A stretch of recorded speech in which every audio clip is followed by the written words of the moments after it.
E aí, depois, a paciente foi submetida a um tratamento clínico, ficou estável ou não, mas quando a gente deve, então, progredir para uma cirurgia? Aquela paciente que fez o tratamento clínico e não melhorou, continua com dor?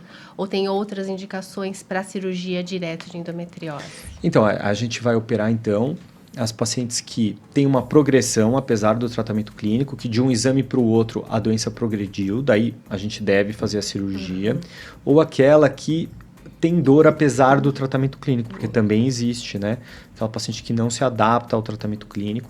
Tem algumas também que tem muitos efeitos colaterais, que a gente tenta uma medicação, tenta outra, e a nenhuma ela se adapta. Né? Ou aquelas que têm lesões em órgãos que são perigosos. Que foram citados. Que eu falei anteriormente. Daí essas vão para a cirurgia. Aí a gente vai falar um pouco sobre a cirurgia agora. Isso. Qual é a melhor maneira de operar essas pacientes, né?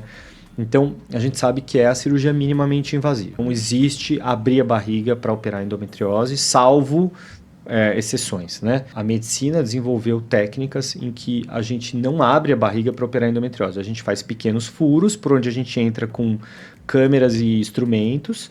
E mais recentemente, né? Assim, já tem mais de 10, 15 anos que a gente tem a cirurgia robótica aqui no Brasil, que vem um robô e ainda ajuda a mexer nessas pinças, né? Mas não é obrigatório que seja cirurgia robótica. Eu, na minha prática atual, incorporei a cirurgia robótica como minha principal arma, então eu tenho uma preferência pela cirurgia robótica, mas a gente vê outros cirurgiões que operam pacientes por laparoscopia e que têm igual resultado, e a literatura médica também não consegue provar essa superioridade do robô. Então, é muito de médico para médico. E aí, então, através desses furinhos, a gente vai fazer o quê? A gente vai tirar as lesões de endometriose, né?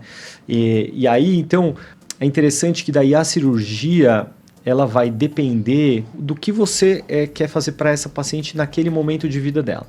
Então, se ela vai ainda tentar engravidar, você vai o quê? Você vai tirar as lesões de endometriose, você vai ter o maior foco na preservação do ovário, no cuidado com o ovário dela, às vezes até talvez deixando um pouquinho de endometriose para trás, sabendo disso, para não danificar esse ovário, e vai tirar o resto da endometriose que talvez esteja causando dor ou que talvez esteja dificultando que ela engravide ali espontaneamente. Né? Se é uma paciente com mais tempo de vida, né? Para não falar mais velha...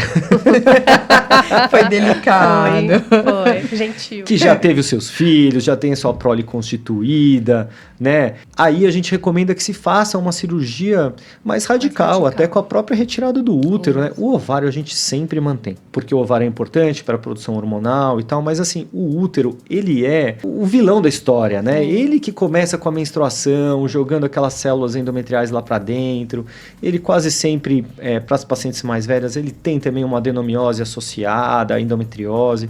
Então, assim, a gente recomenda que a mulher, quando vai fazer uma cirurgia, depois que ela já tem a sua prole constituída, que ela faça uma cirurgia mais radical.